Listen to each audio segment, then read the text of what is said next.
All right, ready or not, here we go. This is the Refined Savage podcast.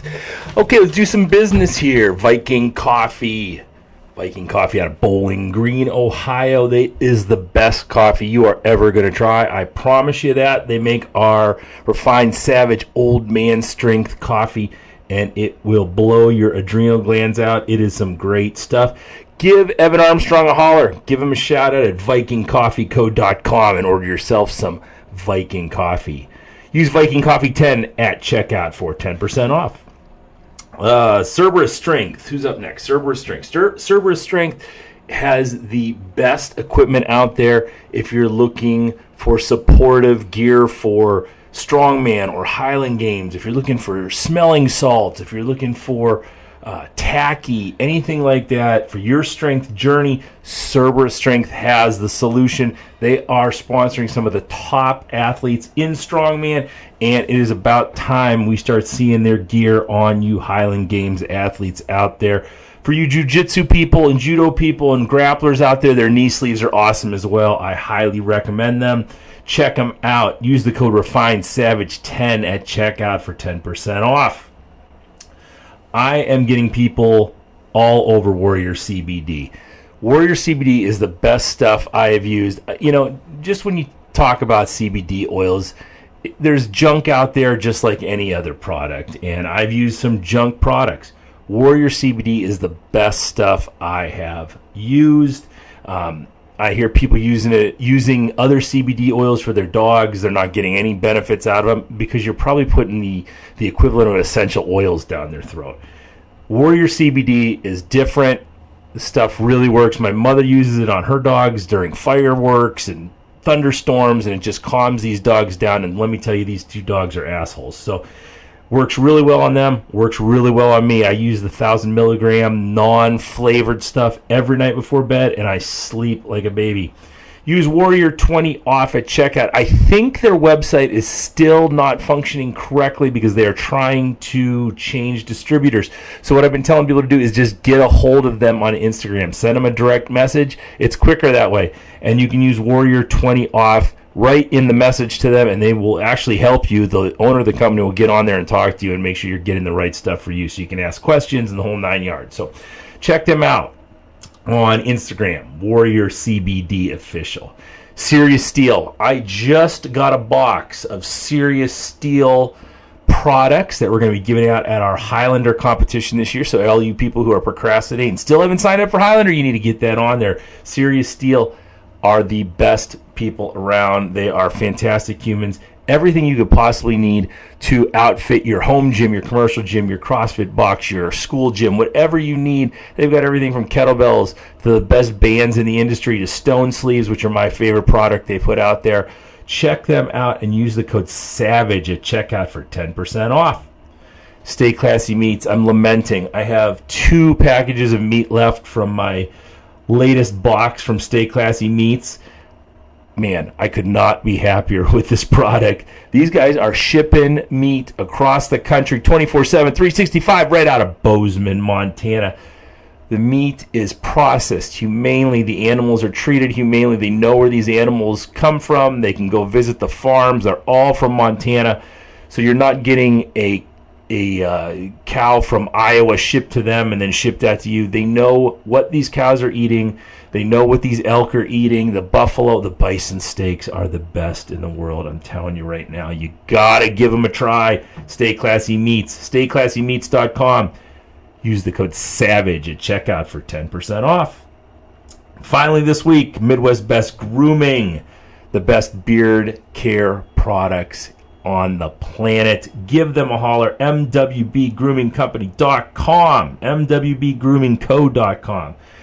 Fred Lozano's company, awesome people. Just love me some Fred Lozano, and they make the best products out there. Their Hemingway Beard Balm is the best I've ever used. I love it. But they also have hand creams and lip balms and everything else. Give them a shout out. Savage20 at checkout. All right, enough with the business. This week on the show we have the champ, 275-pound USS champion, Zach Gallmann. Zach is a super interesting dude, and we talked a lot more than just strongman on this show. Really interesting, thoughtful guy. Conversation was fantastic, and we touched on everything from strongman to politics in this one. Former military guy. He's been around the world. He's done it all. Really, really good conversation. I know you're going to love this one, and I look forward to hearing your comments about it afterwards. So, without further ado, ladies and gentlemen, Zach Gallmann. We'll see you at the end. Fresh off USS Nationals, 275-pound champion, Zach Gallmann. Welcome to the show, man. Hey, thanks for having me, Mark. How was it? How was it? It was good. There's a few, it was my first Nationals in 5 years. Yeah. So, and I kind of took a hiatus there for a while. So it was definitely a few rookie mistakes that I made that I was kind of bummed about, and some things I probably could have been better prepared for. But I still came out on top. Missed the overall heavyweight win by about 3 points. Would they do lump everybody in with the supers and everybody? And so 242 and 275 were the heavyweights, and everything above that super heavyweight. So the super heavyweight guys were vying for an Arnold Spain spot, I believe. Oh yeah, cool. And then the heavyweight class, or I guess Strongman Corp call it middleweight. We were going for Strongman Champions League invites. So yeah, I missed the overall heavyweight by about 3 points to, I think, Joe, I can't pronounce his last name. It's got a bunch of S's and Z's in it, so sorry if I...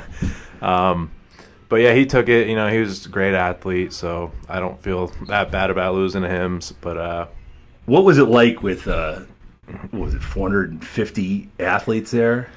Honestly, I got to give Chris Baccio a lot of commendations, because he did a really great job. Ran really smooth.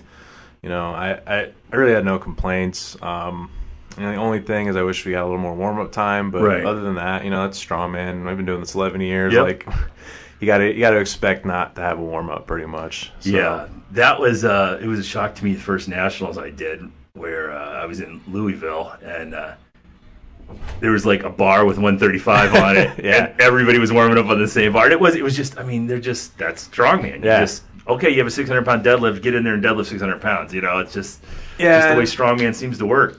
Yeah, and I think, it's not the most desirable thing, but, once the adrenaline starts kicking, it's just, you're kind of like, whatever. So, I was happy with my performance. It's just like I said, little things like I was watching my yoke run, and when I did the turnaround, I took 3 seconds to get comfortable again. Yeah, right. It was just it was like transitions and little skill work that a lot of people overlook, and I just, yeah, because especially with stuff like heavy carries and that, every little twerk or movement you make just takes time off, and if it's not a long run, it's a lot to make up. And people don't realize that. And I do that all the time, because I'm the type of guy, I'm just going to find the comfortable spot. And if I, you saw me at Shoemaker's competition, I'd just dick around the whole time I'm down there. I don't. But I imagine you would get a little ring rust from not being around it for a while. Yeah, and that's a big thing that one of the things when I do programming for people, or I talk to new strongmen coming in, it's there's specificity and there's skill work, and I think a lot of people kind of get those two confused, and skill work is very important on top of specificity, but they're completely different things. So those last 6 to 8 weeks, that's when you start doing the events and really getting those skills down, and especially if you've been in it for a while, you don't need as much time, but it's really important. Just being strong doesn't help in strongman, unfortunately. You have to be an athlete, and you have to be able to run, you have to be able to transition, you have to really work on developing the skills and techniques that they shave tenths of seconds off at times, and something I don't think I prepared enough for. So but you're getting ready for Finland now, right? Yeah, I'm getting ready for Finland. It's I guess the Finnish Open for Strongman Champions League. It's going to be some interesting events. Never been there before? I've been to Finland once in 2015 with my ex-girlfriend. She actually competed at the IPF World Championships as a junior, and I think she got silver or bronze. But that was up in Salo, Finland, which if you've ever been there, it's not much of a town. Right. It's just, I remember we walked into the CVS or whatever their version of CVS is, and the girl looked at us. She's like, "Why are you here?" We're just like, nobody comes here. Yeah, we're like the IPF World Champion. She's like, "Oh, okay." She's like, "There's nothing to do here." Like, right. Yep, we gathered that pretty quickly. So, now what I'm looking forward to, because I didn't get to spend a lot of time in Helsinki last time I was there, so I'm gonna try to get a day or two out there. Yeah. And I'm just excited to compete on that level. Right. It's something I've been doing a strongman for 11 years, and finally I get to go on the world stage, and so I'm really excited about that. What was the reason for the layoff for so long? A lot of things. After I broke up with that girlfriend, I kind of just got really depressed for a while and quit my job, and I started doing the finding strength thing. Just now I kind of call it my eat, love, pray tour, where I was just trying to find myself, I guess. It was really good, though. Thank you. It was a really good show. I was just watching it before you came in this morning. Have it up on the screen. And so, just traveling, and I started getting healthy and dropping some weight. Yeah, because when I saw you in October, you were what, 220? Yeah. You were a whole different human being. Yeah. My highest ever was 330, and then I dropped down to 218 was the lowest I've been since probably 8th grade. Yeah. And I started doing the finding strength thing. I got lucky enough. I went to Lithuania for 3 weeks, hung out with Zadrunas. Right. And so I started taking up weightlifting a little bit. Just kind of wanted to try something different, give my body a break. By that time I was about 9 years into strongman, and just kept getting hurt, and my body was wearing down. So I said, I need to take a break. And I still competed probably once a year. If a friend had a competition, I'd go down, just enjoy it. Like I did Annie Gun show in Memphis, right on Beale Ave, and that was an awesome time. Cool. Yeah, that was a really great show, and it was just a lot of fun, and I have a lot of friends down there in Memphis, so it was just kind of more of a hangout type thing. But then this, last year sometime, I was like, I'm seeing like Rob Carney, who I grew up, came up in the sport with, going to World's Strongest Man and crushing it. And right. See a lot of these guys that I came up competing with going to World's Strongest Man and going to these big shows, and I was just like, man, I'm not saying that if they can do it, I can do it, but if they can do it, I sure damn gonna try. Because me and I've known Rob since he was 19, watching him compete. We've competed together, and so I was like, well, might as well take a shot. I'm gonna be 36 this year. Might have a couple more good years left at a high level anyway. Yeah, right. So I just said, screw it, let's take one more final run. So did you start losing the weight first, or did you kind of cut the weight in order to get yourself in shape for the run? Well, so I had 2 big weight losses. The first time I was about 5 years ago. I was 330, and I dropped, actually probably about 6 or 7 years ago now. I started working with Trevor Cashy. I dropped down to like 245, and I did nationals that year for strongman. I got invited to the Arnold, and so I did nationals. I was about 260, and I got to the Arnold. I was like, I need to put on some weight. Yeah. So I went back up to like 270, I think, and I didn't do well. Obviously I'm competing at the heavyweight open against guys that are 330, 340, and just coming off a weight loss. So I lost a lot of leverages and a lot of strength, and then gained a bunch of weight back when I was touring and everything, and then came back to after the tour. I went to New Jersey. I was kind of out of money and down on my luck, so I went home, stayed with my family for a little bit, and then just needed to get back in shape again. So I'm a personal trainer, strength coach, so being out of shape isn't really conducive to that. So I started dropping weight again. Got down to 218, did Schumacher's show in Youngstown in October. It was 218. I won that, qualified for nationals, and it was just kind of like, well,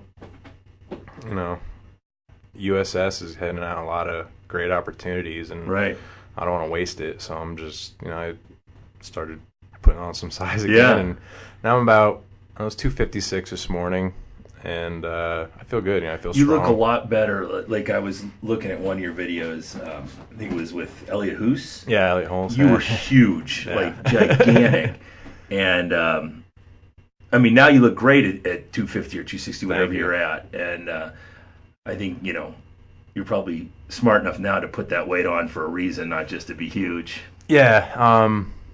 Yeah, definitely the last time I regained the weight, it was just more out of like a depression. Yeah. And I didn't care. Yeah, you don't give a shit. Yeah. You're not gonna, And so now it's a lot more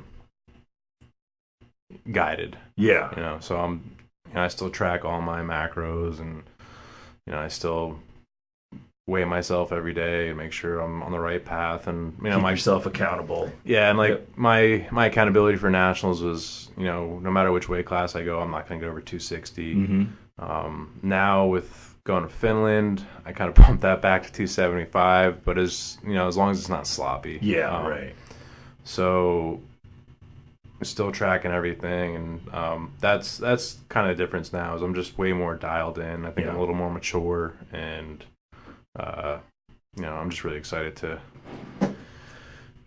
get this opportunity. Yeah. So you hit the nail on the head too with training clients too, because I the heaviest I ever got up to was 312, and when I started dropping the weight, lo and behold, I started getting more and more people in the gym. Yeah. Because nobody wants to. It doesn't matter how fucking strong we are. Yeah. Nobody wants to look like you. Yeah, And exactly. that's for the layman off the street. They see you and go, "No, that's not what I want." They think they're just going to walk in the gym and become that. Yeah, and I hate to say it. I don't mean this as a slight towards strongmen or powerlifters, but they're the only ones that really want to look like us, or have the desire to be, focus on the strength over aesthetics. And just in my experience, a lot of them aren't willing to shell out money to get training. They look at it as, I can go on Elite FTS, I can go on all these different websites and get my own training, do a thing, but because they're tied into the vein of strength sports, so they know where these resources are. Right. So like, I'm not going to pay you money. With the general purpose, the general population off the street, they don't know what a squat is, right? And they might know what it is, but they have no clue anything else about it. So there's a lot of guys out there who think they don't need that training, but they really do. Even the guys who, and that's one of the catch-22s with nationals is so many people qualify for it, and I think the majority of people who qualify for it understand where it is, and you understand where you are in the pantheon of strength athletes. Yeah, there's some guys who qualify who think that because they qualified out of, say, the novice category, that they're in it now. I'm a national qualifier. There's so much more they could be learning if they just maybe even not even pay. Maybe if they just shut up and just go down and train with somebody for a while and learn something. And I see a lot of these guys training in their their gyms or their home gyms or whatever, and it's like, man, if I'm seeing technical flaws and things that they can improve on, someone like yourself who's been down that road a lot further would be really beneficial to some of these guys. Yeah, and that's the biggest thing when somebody gets into the sport is what's the bet? What should I do? And I say, find a training crew. Yeah. And a lot of them say, the closest one's an hour away or 2 hours away. I say, nothing. Well, that's great. Steve Schmidt, who is a world record, block press holder with Thor, he used to drive 3 hours down and train with us at Team Boss. Yeah. We have Brad Ardrey, who was, if you've been in strongman for a while, he was like, he still is amazingly strong, but for a while he was always, just that guy next in line, and one of the best stone loaders I've ever seen. But every Saturday his drive was an hour from up to us. So it's like, I don't want to hear that as an excuse. Like, if there's guys around you within 3 or 4 hours, like, you better, and you really want to be a part of it, you better go find them. I get guys all the time who don't want to drive an hour, don't want to drive 45 minutes. You know what, then, to be honest with you, I really don't want you in here. Exactly. You don't want it, there's no way you want it if you're not willing to drive 45 minutes, Yeah, and I think, this new push, like, I do think strongman is for everyone. I think lifting weights is for everyone. Competing isn't. Right. And so if you want to compete and my big thing is, and I think we talked about this when we were with Dave at Elite FTS, is, if you want to come train with me, like, online, my thing is, where do you see yourself in 3 to 5 years? Are Yeah. you committed to 5 years of training? Yeah. Because, you know, these sports, you have people that are flash in the pans or they get into it and then 3 years later, like, you know what, it hurts. Yeah, right. Or they And plateau because they deadlifted the same weight over and over. Yeah. You know, we have people who I coach who, you know, I'll program from all week, and then they'll come in on open gym day, and every week they try to deadlift their max. And it's like, I don't know how many times I got to tell you, you're done. You're going to be done in a month. You're either going to plateau to a point where you're not going to move for months, or you're going to get hurt, and that's it. You know, I'll never see you again. You know. Yeah. Yeah, it's funny because a lot of the times when those guys come to me and I see what they're doing for training now, and I'll just be like, all right, I'm going to cut half your days. Right. Like, you're only going to train 3 days a week. And they're like, what? And then amazingly, you know, 2 months later, they're hitting PRs left and right. And like, why? I'm like, because you're recovering and you have a structured plan now. Like, you know, especially if you're natural, like, you're working out 6 days a week, heavy, trying to train for strongman, like, it's just not going to happen. Did you listen to the podcast with JM? Not yet. No, I want to though. He talked about him. You know, this was a 700+ pound bench presser, and he said he could only train the bench effectively once every 10 days. Yeah. So, you know, your whole month you're getting in 3 sessions. You know, I mean, but people don't realize that. They think if they want to bench press 700 pounds or 300 pounds, they better bench press every single day. You know. Yeah, and you know that was one of the things that really opened my eyes up with a couple of deadlifters. I can't think of names right now off the top of my head, but I remember seeing them on social media a couple of years ago talking about, like, I deadlift once every 2 weeks maybe. Right, yeah. And I was like, that's crazy. And you know, it doesn't work for everybody. You got guys like Jerry Pritchett who deadlifts, you know, 2-3 times a week. Right. He does 3 different deadlift variations in a session, and that's, you know, it's just how he is. Yeah. But for each person, it varies. And so I was like, all right. So I started taking more time in between my deadlift sessions, and lo and behold, my deadlift went up. And so, you know, I think that's a big thing is people, especially in America, it's more is better, but more is not better. And so I went on a run, and I deadlifted 730 when I was heavy, and I went on a run where I deadlifted like 4 days a week for 3 months, just to see what would happen, and I was fine. Like, my lifts were going well, but I think I was built to do it. Yeah, you know, but the majority of my strength gains came when I was deadlifting every other week.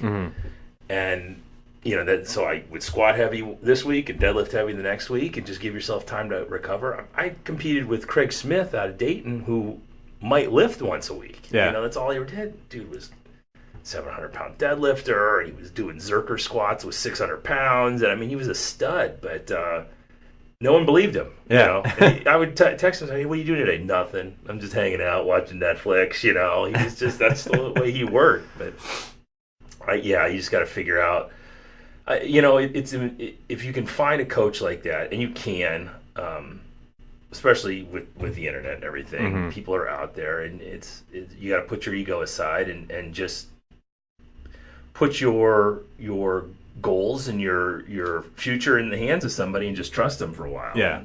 And, there's plenty of ways to check, and I am not. We do online coaching, kind of. I don't even call it online coaching. I put out templates for different things, and people can, you know, we charge $25. Yeah. You can follow them or not, and then I'm always available for questions and stuff. But I don't consider myself an online coach because I don't do any real coaching. I'm not like watching your videos and saying, oh, you need to get your knees out more. I mean, I will do that, but that's not what I do on a daily basis. But there are people out there like yourself that are doing it and doing it really well. Yeah. Well, thank you. I appreciate that. Yeah.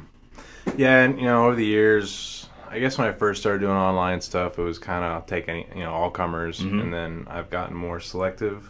Obviously, when I train people in person, I'll take anyone just because I can be there to coach them hands-on. Right. Now it's kind of like, how serious are you? And so I've switched to like a 3-month upfront commitment because I want to know that you're in this and that you can follow directions and you're not just shopping around. Yep. You know, like the biggest thing that to me is a turnoff is when somebody just, their first thing is how much. Yeah. Oh, yeah. And I just say, we're not going to work because I know you're looking for a deal. Yep. And you're more worried about the keeping up with the Joneses than you are actually getting better. Yep. So online, it's really just, and I do have some people that I have taken from pure beginners to pretty good lifters, and I'm proud of them. But from now, it's just kind of like, I want to know you're dedicated. You actually have some understanding of how the movements work. And I do online, video critiques and stuff like that, which I could go on a spiel about that because one of the big things that has been driving me nuts lately is the overcorrection of movements. Man, it's like, yeah, I get it. Your knee went in 3 degrees and blah, blah, blah. But did you get through the lift safe? Was there any injuries? Is there anything glaring that's like, we need to fix this? Right. If not, okay, it was a good lift.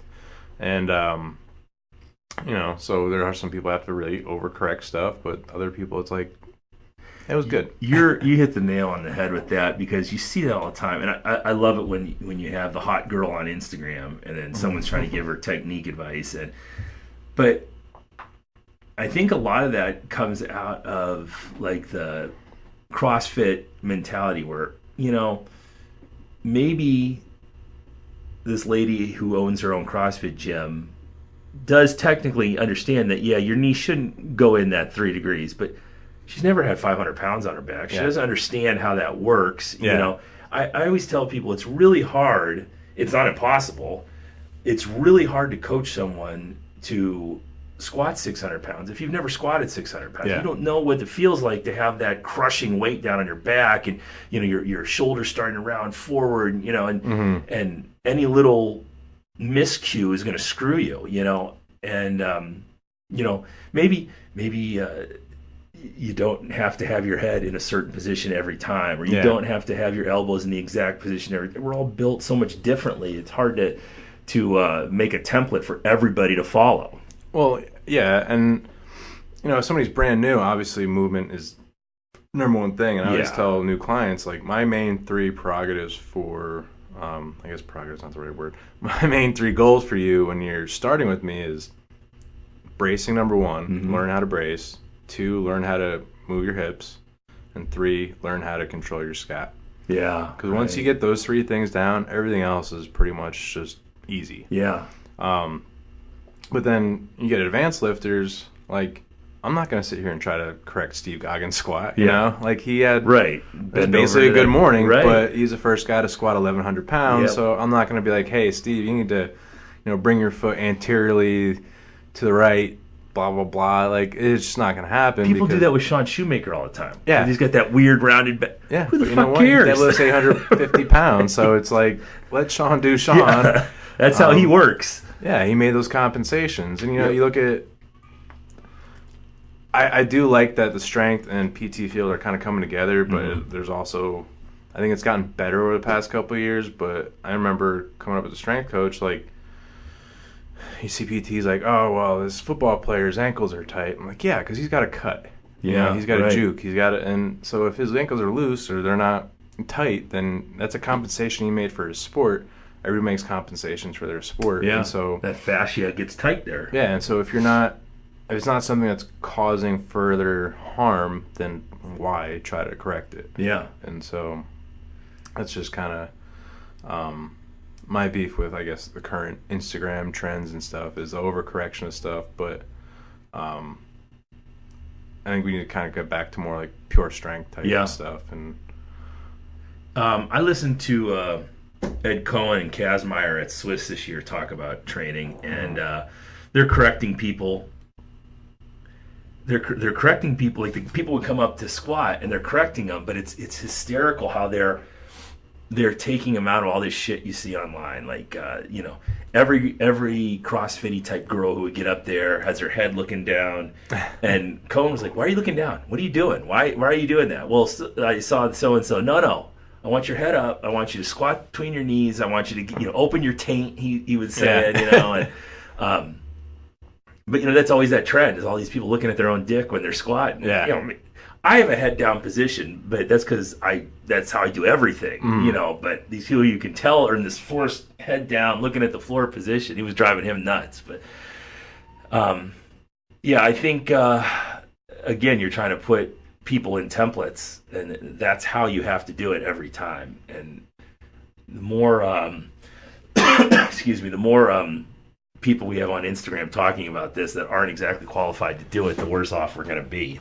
Yeah, and that's another thing is there's knowledge and application, and there's definitely a lot of people that are way more knowledgeable about me. I mean, you put them in a lab and they can tell you everything about Z filaments and whatever they learn in kinesiology. But you bring them into a gym and you say, "Coach a squat," they don't know what the hell they're talking about.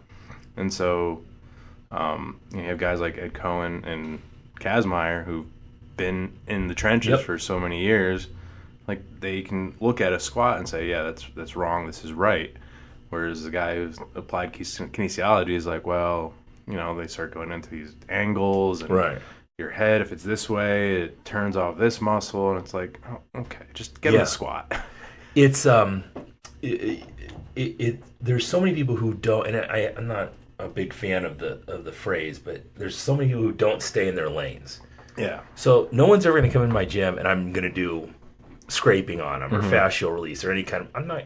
It's not what I do. Yeah, I could watch a bunch of videos online and figure out how to do it, but that's not what I do. And same thing with like we were at CrossFit for 2 years and we didn't do any real high level gymnastics. And when people would ask me about that, I'm like, do you really want me teaching you how to do muscle ups and handstand push-ups? It's just not. Yeah. I wouldn't want to learn from a guy who looked like me, and I think people would be better off if they just figured out what they're good at and roll with it, you know, and just focus on that. Double down on it. Yeah, and I think it gives people a lot of integrity. It makes people look at you better. Like, I think a lot of trainers and coaches get into it and they're like, oh, man, if I tell them I don't know this, or I think I don't know anything. And so, but I'm guilty of it. I used to be like, oh, well, let's try to correct this. And I was like, ugh. But then just, as I became more mature in it, it was, I don't know. I'm not a PT.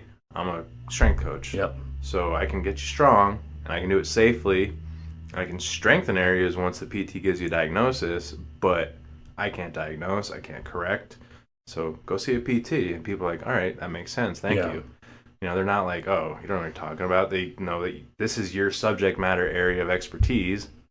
And that's what you're sticking to. Yeah. And so that's why they pay you good money, because you do what you're good at. And just keep getting better at it. Exactly. Yeah, it's so much different now. No one even talked about the fitness industry when I was throwing competitively. I mean, Facebook was out there. I don't even think Instagram might have been around, but I don't think anyone was using it. Yeah.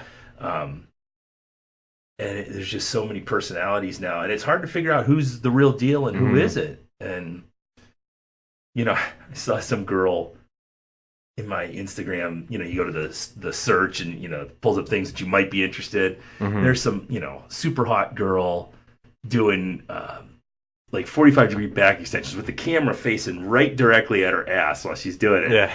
So it's obvious this fishing expedition to get guys to like on it. And then underneath it says, for my online personal training program. It's like, who the fuck are you? Yeah. I tend to favor people that don't put a lot of information out, I guess. They're just kind of walking the walk. And, like if I go to it's noble. Exactly. And if I go to your story and there's 40 dots up at the top, I'm not watching it. I don't care who you are. Yep. It's just not going to happen. I didn't even know what Instagram stories were till a year ago. What the fuck are those pictures up there? I finally clicked on them. Like, there's more shit up here. But, you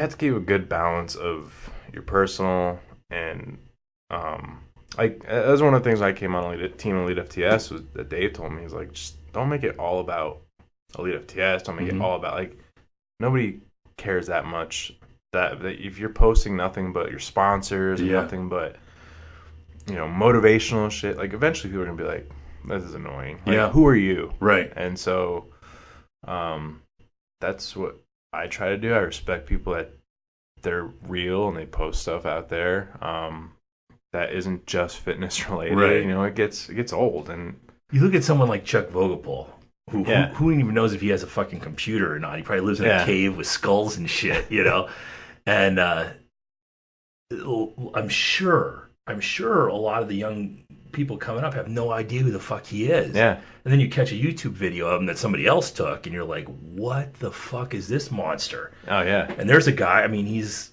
a hermit, you know, but he was one of the strongest guys that ever walked the planet. Nobody knows who the hell he is, you know. I mean, yeah, and he doesn't care. Exactly. He does not care that you don't know who he is. That's what's great about it. And there's tons of guys out there like that, and it's just, I mean, there's great coaches too that put out a lot of great information. You know, don't get me wrong. Like I like that people are putting out information for other people to learn, but I don't think that Instagram should be your coaching degree. Right. Like, absolutely. Yeah. Like find a clip that you like. So, oh, this is a good idea, and then go from there and find out on your own.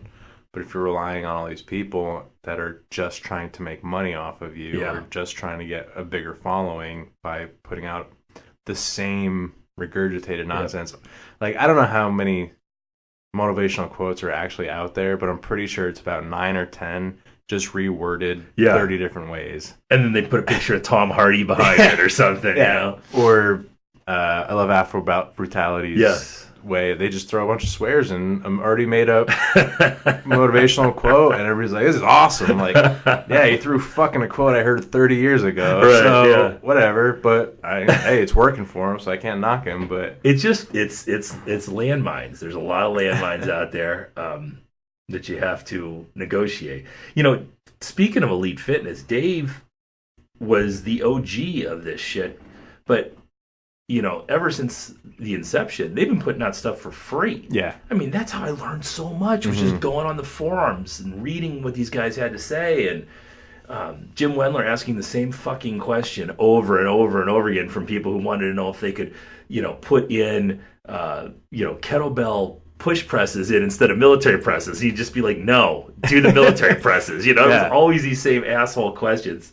And you could just see him in the computer just getting more and more frustrated. But yeah, that's also one of the things when somebody's like, I want to get involved in strength, I say go to Elite FTS because, like you said, Dave always puts it out, I think, every month, how many articles they have, how many Q&As they have, and it's in the hundreds of thousands of articles, and like it's an endless wealth of knowledge. And you know, since I got into the sport and I see all these other websites popping up and they get some notoriety for a year or two and they're by the wayside and nobody forgot them. But you know, Elite FTS has been that constant, just like we are a business, we sell stuff, but here's all this free knowledge. Yeah, and it's always going to be here, and they just keep trucking along because, you know, to me they are the leader of the fitness industry, or at least the strength industry. Absolutely. Because, you know, nobody puts out as much valuable information as they do. Right. So, and you know, I don't know if you were there when he was telling the story. I was so psyched that, you know, he was more than happy to have us down and do the podcast, and was very gracious with his time. And he said that he had done a podcast with somebody the day before, and it was a Skype conference, and he's talking, and the fucker is sitting there, him and his partner are playing on their phones the whole time, and it's like, how goddamn disrespectful. I mean, do you even know who this guy is? I mean, well, that's a standard for the times right now, is everybody always digging on their phones. But unfortunately. And that's the thing with, you know, I think a lot of people with Dave is, before I was even on the team, I was just some schmuck who showed up down at the gym every once in a while. Right. You know, I remember being like, hey, Dave, I have this finding strength. I had this idea. Can I send you my business proposal? And he took his time, went through it. And it's funny, I had a bunch of finances written out, like, you know, I need this much for this, blah, blah, blah. And he goes, I like your plan. Get rid of all the money. So figure out a way to do it without anybody funding you. Was this for finding strength? Yeah. Yeah. And so, you know, I did, and it worked out. And it was just, he's always been there to answer questions. And I think he's everybody's mentor. Exactly. If you use him. You know? Yeah, if you use, and that's and you're not a dick. You're not a dick. And you know, it's one of those things. I think Gary Vee said this, but I think Dave probably lives by the same philosophy of, like, you know, no podcast is too small to do. No interview is too small to do, because, you know, everybody's trying to get out there somewhere. So if you're like, no, I'm too good for that, then you just make yourself look like an asshole. Make them feel like they can't accomplish anything. It was so funny. I had a company, fairly local, and I won't mention who, but about a year and a half ago, I sent them a request. I said, hey, and it's not a strength company, it was just a company that was in the area. And I sent them a request, hey, I think your company looks pretty cool. Would you want to do the podcast? Oh, yeah. How many followers do you have? How many listeners do you have? And I was, at the time, I didn't even know. I didn't know how to do the analytics or anything. And I said, probably a few hundred. And they just said no, and then not 3 months ago, I got an email from one of them wanting to come on the podcast. When they found out that we have 10,000 downloads, And I was like, oh, yeah, we'll try to get you on eventually. Fuck you, dude. You're on your own. I tried to help you out before. Yeah, and, don't burn bridges because it's going to come back to bite you in the ass eventually. And if you just would have said, we're just not ready at this time. But the first question you ask me is, how many downloads do you have? It's like, nobody else has ever asked me that question. Dave didn't ask me that question. Brandon Lilly didn't ask that question. Nobody. Yeah, I get it if you're like, hey, can you give me money? And they're like, well, what's your reach? Okay, right. That makes sense. Right, absolutely. But, hey, you want to come on this free podcast? You don't pay any money for it. I'll give you... And I was going to be down there even if it's I would have came to you, Even if it's 3 people, it's still 3 more potential customers. Yep. So it's like, why would you not do that? It's free publicity. Right. But, yeah, I don't know. The whole holier-than-thou attitude that I see with a lot of people I'm sure it's in every industry, but that drives me nuts. Yeah. Like, nobody's ever too good. And one of my favorite lines when people think they are is it's from a comedian. I can't remember his name right now, but he says, I don't know who the fuck you think you are, but you're not.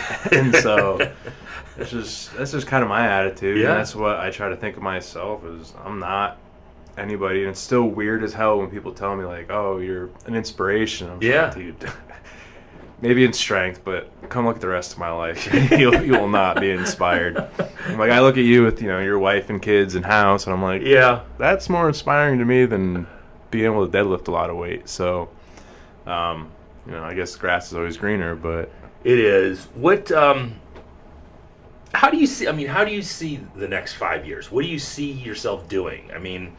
Is the goal to get to a place where you have that kind of stability and that kind of, or are you enjoying being a gypsy and doing this shit?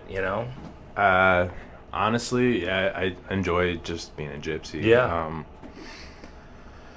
Let me tell you, it's not a bad thing. Yeah. People want to put you in boxes, but it's after being employed and everything, and getting blown up a few times, and it's actually funny. This is something I've lived by for a while, but Sean Schumacher actually sent me this coin one day, and it says, Memento Mori. Oh yeah. You could leave right now. And that's kind of something I've always lived by because I tell people, like, if you've never had a near-death experience, you should have one because it puts a lot of things in perspective. And so to me, the whole idea of like working 40, 50 years, retiring, getting a 401k, I'm just like, that sounds awful. It does, why would I save all this money to live comfortably my last 10, 15, 20 years when I can do cool shit now? 100%. Enjoy my life. And I'm not starving or anything. So, and if I need to, I know how to dig ditches. Like, I grew up doing construction. Like, I can do something to make money, but why? I want to enjoy this life. We only get one run, so I'm just gonna keep doing cool shit. And I think it's a great attitude to have. You talked about the military a little bit. What was? Let's talk a little bit about your stint in the military. How long were you in, and what did you do, and where were you? I was I did 4 years active, 1 year National Guard. That was after I did the National Guard after the active duty. They had a program called Try One. Wasn't a fan of the National Guard because I was in the 82nd Airborne Division. I was a medic and a paratrooper with the 319th Artillery Division, and we deployed to Iraq for 9 months. And so, if you've ever learned anything about the military, the 82nd is kind of a high speed. It's a pretty famous. Yeah, it's a pretty famous division. And so coming from that to National Guard was kind of just like night and day. Yeah. And so I was done with that. But I was stationed at Fort Bragg, North Carolina, and I was a medic. And I really enjoyed it. I wish I had done some other things. I wish I tried to go special forces, see if I could have done that. But I was 21 when I got out, because I went in when I was 17. Wow. So I got out, and I just had this idea perpetuated in my head of, you got to go to college, got to go to college. I went to college, probably the worst mistake of my life. I mean, I made a lot of friends, I had a good time, learned a lot, but it just wasn't for you. It wasn't the payoff that I thought it would be. So I wish I had stayed in. At this, I do and don't wish. I enjoy what I'm doing now. I get to talk to cool people. I get to go out and see people. And I'm friends with Zadruna Savickas now. I've had a lot of really cool opportunities. But at the same time, sometimes I wake up and I'm like, wow, I could have retired in 2 years. Yeah. But I try not to dwell on it too much. But it was probably one of the funnest times of my life, despite the whole combat thing. Right. I enjoyed hanging out with my buddies. It's just it is a band of brothers. It's a brotherhood that is really, we all still keep in touch to this day. And I had some issues pretty recently and reached out to my Army buddies, and they were just right there on the dot. Yeah. And so, it's just one of those things that you can't, it's really hard to duplicate anywhere else. And that's why I think I like strength sports so much, especially strongman, because it's not quite at that level, but I still create those bonds. Yeah. And, I have a strongman team where everyone's real helpful, and so, because you got to be kind of crazy to do the strength sports. There's got to be something a little off. Just like if you join the military, usually, especially a combat MOS, like there's usually probably something a little off. Right. And so that's kind of why I gravitated towards it. And so I remember when I first got into strongman, my mom's like, "Can you do something a little less?" Right. Like, I could still be jumping out of planes in war zones. Yeah. She said, "Okay, it's a good point." Where were you in Iraq? We were based out of Ramadi. Okay. But I was you weren't there when Jocko was there, was it? Were you? I was there 03 to 04. Okay. So I'm not sure when Jocko was there exactly. But I was attached mostly to civilian EOD guys. So we would go around the country and look for that's scary as fuck. Yeah, it's funny. It's just like anything else, you adapt to it. First 2 weeks I was scared shitless. By the third or fourth week, you're out there smoking cigarettes, hearing mortars come in, and you're just like, man, that got close. Right. And you just kind of, you kind of accept that this might be your fate. Right. So we did a lot of explosives. So we would go find these giant weapons caches and set up 10 kiloton shots, which, if anybody doesn't know, that's basically a nuclear bomb without the nuclear part. And so I remember when they dropped the Moab, the 50,000 pound bomb buster thing. It was like, oh my God, it's basically a nuke. I'm like, no, it's not. 50,000 pounds is like a slow day for us. Right. So it's just, that perspective it's way different when you've blown up 100,000 or 1,000,000 pounds of explosives in one shot. So it's like, that was really, really fun, honestly. Yeah, I like blowing shit stuff. up. That's what every boy wants to do with their kids, And then we also we did some searches for mass grave sites as well. I worked with the 21st Chemical Company. That was also 82nd Airborne Division.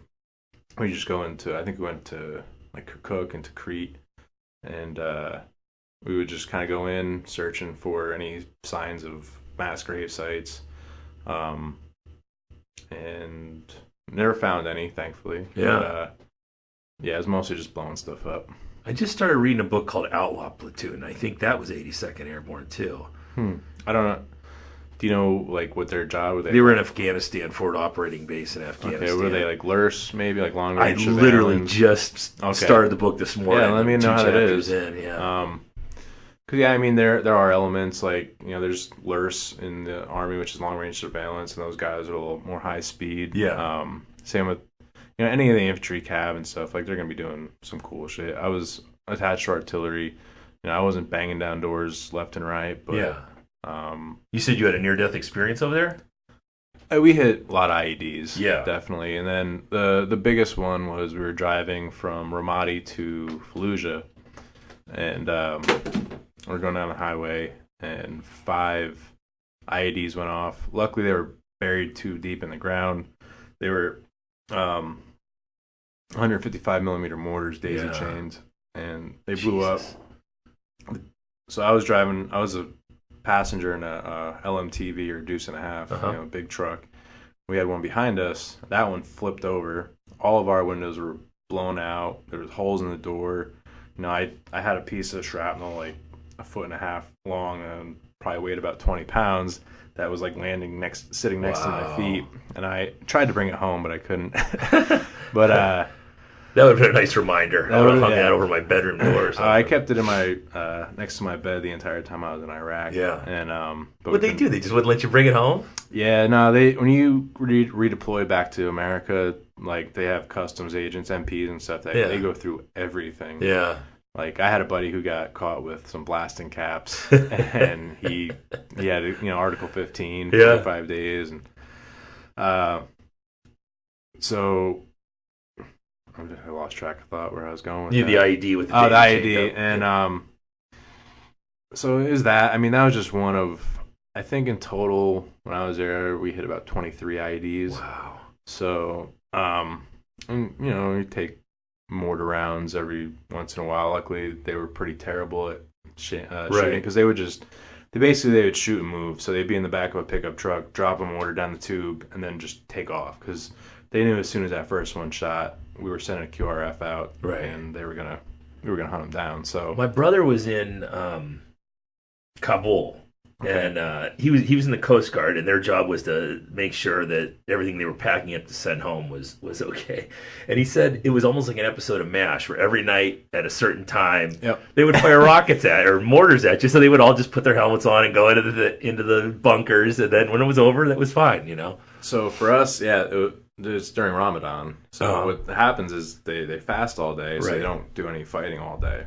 So once the sun goes down, they get some food in them, some drinks, and then that's when they start mortar. And so it was about every day at 8 o'clock, we would start getting either mortared and every day at 8 o'clock, for some reason, just during that month, I had to take the biggest dump of my life every single time. So every day during November of 2003, I'd be sitting in a porta-john just like, I don't want to die in a porta-john. I don't want to die in a porta-john.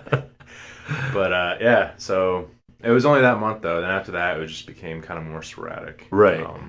So I guess not eating all day kind of makes people mad. You get a little frustrated towards the end. It's intermittent fasting for the Nation of Islam. It brings up a good point. What kind of feelings do you have on the fact that we're still there and still, some people don't even understand that we are still over there fighting and trying to secure these nations. What are your thoughts on that? Like, should we still be there? Should we get these guys out? I used to follow it really closely. Over the past couple of years, I've been pretty removed from it. I think we should be helping the Kurdistan, the Peshmerga and everything as much as we can. I haven't really looked into it. Supposedly ISIS is defeated. Mm-hmm. I don't know how true that is. And the Syria situation is just so complicated. Yeah. That I've tried to look into that. It's a headache. It's because this guy's helping this guy, but they're also helping this guy, and this person's against this person. And it's such a 6 degrees of separation where everybody's related. Yeah. Basically. And it's like, I don't know. I really don't know. Yeah. So Afghanistan, I think we should kind of just pull out and let them do their thing. Right. I think Colonel Trotman said it best in Rambo 3 in like 1988. Like, nobody's ever beat these people. Russians tried. We've tried. So it's just kind of like, let's let them do their thing. And I don't know. I know China has an interest in them because of whatever. So let's let China do it. Yeah. it For me, I mean, we won both of those. We won both of those wars very quickly. Yeah. And then we stuck around, you know, and I think the way we fight all wars now is seemingly with one hand tied behind our back and, in the light of the media not wanting to look bad. And then once we're done fighting, then we want to stick around and let these guys be targets. And I always wonder, like, my philosophy has always been, like, we're the military. We're not there for humanitarian aid. Yes. We're there to go kill people. Kill people and break shit. Exactly. So send us in, let us do our jobs, and then we can send in humanitarian aid. Right. And I don't know if they would be accepted differently because, maybe a couple people in Red Cross shirts won't get attacked as much as a couple soldiers trying to help, but have, M249s and AR-15s and everything. Or M4s rather. But so it's like, would they be more receptive to help that aren't soldiers? Right. Because it sucks being a soldier when you're getting trained to kill. Like, in your basic training, learning to use your bayonet, and you're chanting, what makes the grass grow? Blood, blood, blood. And then it's like, oh, by the way, you can't shoot anybody. Yeah. Or you can't do this unless they are firing at you and you have authorization. It's like, what? I remember we had a colonel. We're in a riot, basically, downtown in Fallujah. Or not Fallujah, Ramadi, I'm sorry. He's like, a wave is your greatest weapon. I was like, fuck, it is. Yeah, right. I'm not going to kill anybody out here, but I'm going to butt stock him in the head if I have to, because it's just such a different culture, and it's just such a different attitude when you're on that lower level of, we are, as they see us as Americans, as coming into their country as invaders. And, sure. They don't have any other reference point. Exactly. And, they're not, I'm sure, just like most middle Americans, they don't really know what's going on either. And then you kind of look back 2020, Saddam Hussein kept that area together as terrible as he was. Gaddafi, same thing. Yeah, absolutely. It's like there's the guy in Syria is doing this, trying to do the same thing. And we're going to get rid of him too, And that's kind of like, they're crazy, but they serve a purpose. Yep. And so I don't know. I hope we learned some lessons from it, but I feel like we haven't. Trump put out a video. It was on YouTube, but I think it was off of the BBC, saying that he wants to pull everybody out. He said, but he gets murdered every time he talks about it because there's so much money to be lost if you pull these guys out. Yeah. Which I thought was amazing that someone's actually saying that, because that's kind of what everyone thinks. Yeah. It's pretty scary. I have my son is a super disciplined kid, super good kid. And I told him, I said, I never ask him, what do you want to do when you grow up? Mm-hmm. I don't care. But I've jokingly said, you can go be an Olympic gold medalist in the hammer. You can be a Navy SEAL, either one, just fucking with him. But I don't know if I'd want a kid to go in knowing who they have to work for. I don't think there's any honor amongst the people who are actually leading the troops, at the political level. Yeah. No, that's the thing. If you don't have to, you can just send people in, then you don't have. And I don't even think you should be allowed to run for president if you haven't served. How are you going to be commander in chief if you've never served? No, I agree with that. Or at least this is coming from a guy who's never served. Yeah. So, or at least take more heed from your generals that are telling you what to do. You can't. Most policy is based on lawyers, and so it's like, can we go into this town and do this and legally be okay? Right. And it's, that's not how you do it. It's what do the generals do? And that's what I think when Trump came in, love him or hate him, he said, look, politicians don't know what we're doing. Let's let the generals take care of this. Brought in probably the greatest general we'll see in our lifetime, Mattis. And unfortunately that didn't work out, but. Yeah. The thing about Mattis that, I loved when I heard. So we have a couple guys here at the gym who are Marines, recon Marines, and the one guy was attached to a recon platoon, and he was coming back after they'd been out for like 4 days. He said his beard was kind of growing in, kind of a dark skinned guy, Yeah. His beard was growing in. He looked like shit. He's walking by this mess hall, and this major came out and saw him and just started chewing him up and down. And he said Mattis came out with his entourage and just dressed this guy down and chewed his ass out. And when the major left, he hugged the guy who's in here and told him he's doing a great job. And, and just when I heard that, it was like, that guy had an infinite love for Mattis, just because of that moment, Yeah. Well, that's kind of, I heard a while ago, is we need more Patton and less. And because every general hated George Patton. Right. They hated him because he didn't give a shit. He's like, I got a job to do. I'm going to do it. And I don't care whose ass I chap. Like, it's going to get done. Right. And it's one of my favorite pictures of him on the Rhine. And apparently he's pissing in the Rhine. But, yeah. I'm not 100% sure if that's accurate, but and that's what I like in leaders. People are like, look, I don't care what they have to say. We're going to do this. Yeah. And so, but I don't think you have that a lot with a lot of the higher ups. They're trying to get promoted. You know, it's kind of disheartening as a soldier when you come back from combat zone and the officers and higher NCOs that spend all day in a talk on base, you know, calling their family and being on the internet, get bronze stars, when the guys that are, you know, pulling tower guard 12 hours a day every day or out running missions get back and they're like, oh, here's an Army Commendation Medal and a pat on the back. And it's like, cool. All right. So if you're up there and you lead people well, you get a bronze star. But if you're actually in the shit and you're getting attacked, you get a pat on the back. And, you know, good job. It's definitely not a way to run a military. It's unlike any military. You know, I'm a pretty in-depth student of history, and it's unlike any military has been run ever in the history of the world. You know? I mean, don't get me wrong. There's still amazing officers out there that they're doing it right with you. I can think of some, you know, a couple majors that were running missions that I was on that I remember one, he was craziest dude I ever sent in my life. We passed this thing, looked like a bump. He thought it might be an IED, so he stops, gets out. I don't know if he's crazy or stupid, but I walked up to it and just started kind of kicking it. I was like, what are you doing? But, you know, he was always first out in the front of the line, so it was kind of, there are great officers out there still. Our colonel for the HHB, DeBarty, Division Artillery, when we got to country, you know, they had a nice room set up for him with a bed. We're sleeping in cots. He said, I'm not sleeping in here until they all have beds. Yeah. So, you know, there are still... That's an Alexander the Great move. He wouldn't sleep. And same thing with Leonidas at Thermopylae. They wouldn't sleep in tents if everyone else was sleeping on the floor. Yeah. And so that, you know, that to me says, like, you really care. Yeah. You know, be a leader, not a boss. Yeah. It's some of those, the old guard, you know, you see these guys...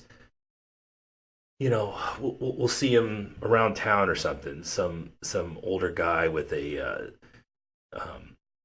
not so much the Vietnam era guys, but maybe like the Desert Storm era guys that still look like they're in fighting shape. Like you wouldn't want to fuck with them, you know. And it's that lifestyle that they've embraced, that they probably embraced when they were 17, like you did, and just stuck with it their whole life. And it's just, this is who I am, you know, hardcore, high speed. You know, always going to be in shape, the best shape I can be, and doing things right. And yeah, if we could find a way to let warriors be warriors and let politicians be politicians, I think that would be our best bet. It just doesn't seem to work that way. Yeah, well, and unfortunately, being, you know, an aggressive warrior type nowadays seems to be very frowned upon. So it really, I'm hoping there's going to be a pushback. I think there is too. I don't know if it's as frowned upon as we think it is. I just think those are the loudest voices out there. Yeah, no, you're right. I think most, you know, if you go out and talk to your neighbors, they're still sane. And but you know, it's funny. Like I was talking to my brother recently, who all our life was the furthest thing from a religious Christian, and definitely not right wing at all. And I was like, you know, how you been? He said, I started reading the Bible. It's really helped with my anxiety. I was like, what? Okay. And he said, yeah. And he goes, and be honest, you know, being a conservative religious person is like the most punk rock thing you can do right now. And I was like, that's not untrue. I kind of laughed at it. I was like, hey, you know, he's always been a, what's the word? Counterculture type guy. Yeah, so, you know, I just kind of laughed at that, and you know, I'm really glad he is finding something that gives him stability and helps with anxiety. Whatever works, so right? It's there's nothing wrong with religion. I mean, it helps a lot of people. I'm not going to buy into it just because that's me, but man, whether it's religion or marijuana or whatever's going to keep you in the game and able to keep moving forward, you know, I'm all for it. Yeah. Well, and I think religion's got a really bad rap. Because there's people in it. Well, that, you know, I hate when people say religion's killed any more people than anybody else. I'm like, no, it hasn't. Actually, it hasn't even come close. Yeah. Like, you know, the thing that's killed more people than anybody in the world in the history of ever is actually communism. Right. You know, it killed upwards of 150 million It's people true, yeah. within 40 years. So it's like, you know, religion, if you take all the holy wars and put them all together, you might be breaking 1 million, maybe 2 million. So it's kind of like, Yeah. It's just there's shitty people and everything. Yeah. But you know, Dogma kills a lot of people, Yeah, whether it's dogma's a big communism thing. or. But so to me, I think religion's a great thing for people that need it and use it correctly. Right. And just like anything else, people can abuse it. So, Yeah.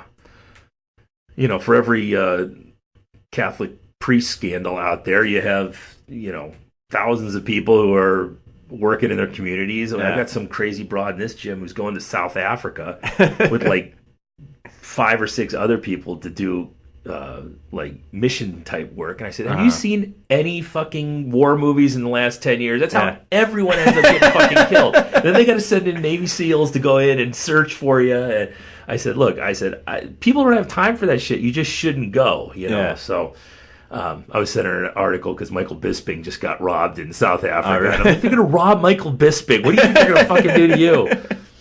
So yeah, she's going though. She's in the mix, and that's awesome. You know, yeah, I'm not a religious person at all, but I'm not an atheist. I just don't know. I'm agnostic. That's really that. And none of us do. You know, you don't know. I went and saw Brian Cox in Chicago last month, and he was talking about the creation of the universe, and he wasn't downplaying anyone's religion by that, and he even said that. He goes, we just don't know. We don't know what's out there. You know, this is as far as we can see with the telescopes we have now, and that's after that we have no idea. Yeah, and that's the thing. I think we're barely scraping the surface of knowledge. You know, we know a lot, but not compared to however million billion years the universe is and how vast it is. And so, you know, that's always been my weird question is why does religion and science conflict? Yeah. Like I know the creationist theory, and I think one of the best explanations I heard of that was one of my buddies in the Army who's an atheist now but grew up very religious, and he said, well, you know, a day in the Bible might be 1 million years in human terms. So I was like, oh, well, that kind of, you know, I don't buy into it, but that makes sense. Like I understand and that's a big thing I think a lot of people do is like you don't have to agree with something to understand it. Like I'm gonna make a wide right turn here and say like with the abortion stuff down in like Alabama, I'm pro-choice. I don't think it should be willy-nilly. Everybody just gets to have abortions here and left and right, but I'm pro-choice, but I also understand the pro-life argument. Right. And there was a lot of things that when those bills in like Alabama came out that really bothered me because it was like you can go to jail for 99 years for having an abortion. I'm like, you didn't read the bill. No. And neither did the person who wrote that article you just shared. Right. They didn't read the bill either because it says in the first paragraph, no woman will be legally prosecuted. All that falls on the doctor. Yeah. And there's also clauses in there that if it is a life-threatening emergency that they, you know. And so it's like there's just so much clickbait bullshit that I hate, and nobody researches anything or tries to even understand the other position. It's like, yeah, if you are super pro-choice and you don't want to, okay, I get it. Right. But at least, like, try to see why. Yeah, I'm pro-choice too. But it's not an issue that affects me. Yeah, yeah. So, and to be honest with you, I don't think it's an issue that affects most Americans. But it becomes this hot topic, hot potato issue as soon as any politician comes up. You know. I don't even know how I would react to the question, you know? Yeah. These people make it into it's either abortion or gun control, you know, or gay marriage. Those are the 3 big ones right now. And it's like, yeah, I'm pro-choice. I'm all for gay marriage. And yeah, I think people should be allowed to keep their guns within reason, like you talked about with abortion, you know? I mean, no, you shouldn't be allowed to have, you know, predator drones armed with missiles. But, you know, if you've got a revolver under your bed, there's nothing wrong with that, you know? Well, and that's kind of what I like to see people go back to is like, yeah, I disagree with you, but I can still be your friend. Right. Like, half of my friends are socialists. I think socialism is the craziest idea in the world. Right. But we find common ground on strength. We find common ground on what kind of beer we like. Like, there's still lots of common ground among Americans, and it's like, yeah, maybe you disagree. Okay, argue with each other. Like, talk about it. Right. don't just say fuck you and I'm gonna never talk to you again. Why? Yeah. You know? And that's like with all this deplatforming stuff on all these social media sites. To me, it's just like if you're silencing people, it just makes their argument stronger. But like if somebody's like, I'm anti-gun, I'm anti-gay marriage, I'm anti-abortion, I would say, why? Yeah. And if you can't explain to me, then maybe I'll say screw you. Yeah. But if you have if you can make me understand your position, I'm not going to agree with you, but I'm not going to say, oh, you're a terrible person. Right. I'm just going to say, all right, well, I disagree. Let's get a beer. Yeah, right. Because there's so much more to talk about, so much more to deal with in life. And it's I think people, just like anything else, whether you're a right-wing pro-lifer or a Cleveland Browns fan, you just pick that team and fuck it. Doesn't matter. If there's somebody on that team you don't like, you're going to like him as long as he's on the Browns, and then when he leaves, then you won't like him again. It's all that just tribal team stuff. And people don't think. They don't take time to actually explore issues and research them and look into them. And I've been guilty of it before. I see a cool article. For me, it's never political, but I'll see a cool article on something. I'll share it, and I didn't read it thoroughly enough. And it's like, oh, okay, this is all this is total bullshit. So, but I think that's where we're at. And but you're right. We can meet and have common ground on so many other issues that don't involve those three issues that really, for most of us, don't become an issue. Yeah, exactly. No, it's. I just want to see a return to civility, I guess, on a grand scale. I mean, I know on a grand scale it is mostly civil, and it's the vocal majority that's speaking out, but I don't know. I think it'll die out eventually. I think we're going to have a big pendulum swing back to the other side, and hopefully we can get in the middle somewhere. I think it's going to take people getting punched in the mouth in order for it to happen. I think there's way too little fear of getting punched in the mouth. Yeah, we need to bring. We're not even kidding. We need to bring being able to punch someone in the mouth back. There's a couple states that are not letting you do that mutual combat. Washington, mutual combat. Yeah, I think that's awesome. Yeah, and every time I have this argument with somebody, I'm just like, I can think back to about 3 or 4 fights when I was younger, where 2 dudes hate each other. One of them kicked the shit out of the other one, and they were friends afterwards. Yep, absolutely. And I don't know if it's just a guy thing, but like I remember my buddy Rory beat the shit out of my buddy Rick, threw him into a lake. Yeah. And then when Rick was done and gave up, he got out, and Rory gave him the shirt. Yeah. And said, "Here, you look cold." And so I think it is a guy thing. Yeah. And I think we are acting, and this is going to get me slaughtered, but I think this bitching at each other on social media is a very feminine, with the girls, it's the 12-year-old girls talking shit about the one girl they don't like kind of attitude. And you see it spreading through guys. And, so you talked about being masculine is kind of under attack. And what I deal with now so I used to train almost entirely young athletes. Yeah. And I moved into more mom and pop, housewives and 40-year-old people coming in, but we're really getting back into the athletes. And after probably 10 years of not really doing a lot of work with athletes, what I'm seeing now is not kids that need to come in and learn how to squat or kids that need to take 0.2 of a second off their 40. It's kids that have come in and have been so coddled by mom in the house that they have no sense of what masculinity is, what sense of discipline, how to do a push-up correctly. I mean, just these incredibly weak kids coming in, and mom will come in with them, and mom wants to stand right next to them while they're working and tell them it's okay. And I'm like, get the fuck out of here. Yeah. This is man camp. We've got to really teach this kid to be a man. I don't know where your husband is. Yeah. But my guess is your husband looks just like this kid, or he's just not paying. Because, I was lucky enough. My father was a fantastic human being. And, he went to work for 30 years and never missed a fucking mortgage payment. And, that's super admirable. We never wanted for anything.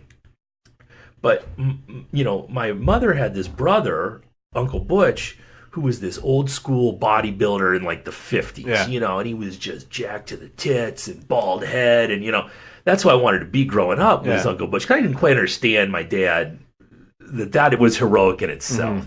But I don't think we have enough Uncle Butches out there who are coming in and saying, wow, I want to look like that guy. I want to be like him, you know. And he was probably a fucking train wreck in his everything else other than the fact that he was super jacked and, you know, hard looking. Yeah. Well, and I think both sides are kind of getting it wrong too. Like, you know, the whole idea of masculinity, it's like you don't have to be a Viking to be masculine, Right. but if you don't have to be, you know, you can bake and be a masculine dude. Yeah. The whole point is just not giving a shit. Yeah. And so, like, yeah, I think masculinity, they're trying to attack it, but the actual masculine dude is like, go attack it. I don't give a shit because I don't care what you say. My masculinity is not in jeopardy by anything you say. Exactly. So, but no, it is true. I mean, I see kids all the time, especially, you know, I'm not really coaching kids anymore, but when I was, I think the first test I was like, all right, we're going to hit a tire with a sledgehammer. Yeah. I want to see how you swing a sledgehammer. Oh, yeah. You get these country boys who grew up on a farm and they knew how to swing a sledgehammer. You get the kid whose mom has him on a, you know, 7 a.m., whatever specialty coach, and then they got to go to school and it's piano lessons and it's like their whole life's planned out for them. It's like swing a sledgehammer. And they don't know how to do it. And it's like, 100%. And, you know, there's a lot of things that I won't judge you on as a man. If you know how to swing a sledgehammer, I'm judging you as a man. Figure it out. It's just, you got to be able to do something. You got to be able to move a weight. Even it's 8 pounds. Like, if you can't pick that up over your head and slam it, like, there's something wrong.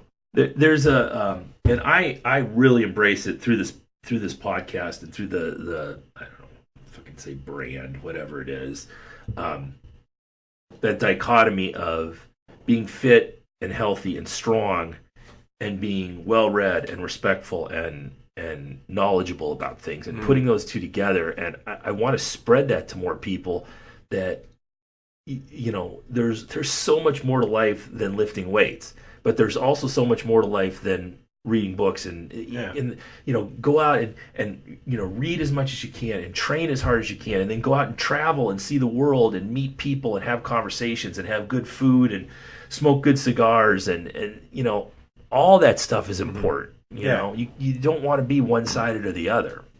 Well, that's, you know, I think people, they're surprised when I say most of my friends, especially back home, aren't weightlifters. Aren't meatheads at all. Most of my friends that I grew up with back home are gearheads and artists.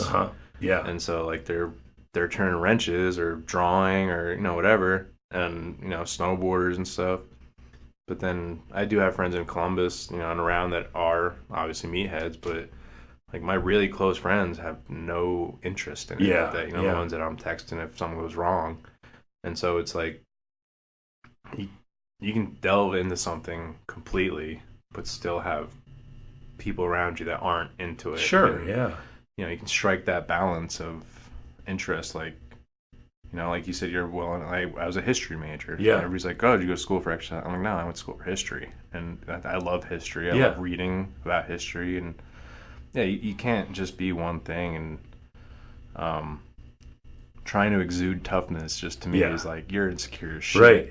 Like, Yeah. if you got to tell everyone how much of a badass you are, you're probably not a badass. You know what I found out, and this was the most humbling thing for me.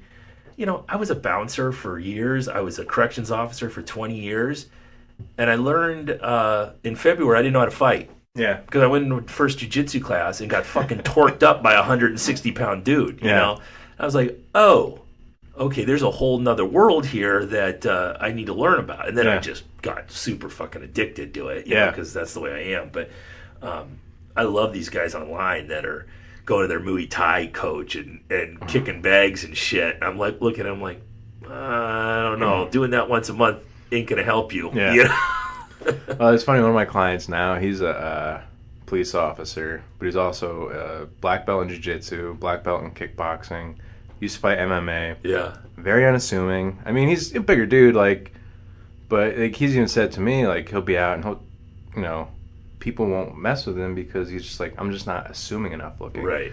He's like, it's either they go for small guys or big guys, but like, he would kick the shit out of me. Right.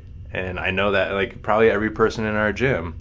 but he's just a normal guy. Doesn't Walks even in, talk shit doesn't about even it. talk shit, and you're just like, he's a very dangerous man. Yeah. And so, that to me, those are the quiet ones that are just like, ugh. Like going back to Mattis, he said, be polite, be professional, but always have a plan to kill somebody. That's one of my favorite quotes Al, from him. Al Capone was one. He had I'm nice to everyone I meet, but if you cross me, nice is not what you remember. Yeah. And so that's be nice, be courteous, but it goes back to that silent hero that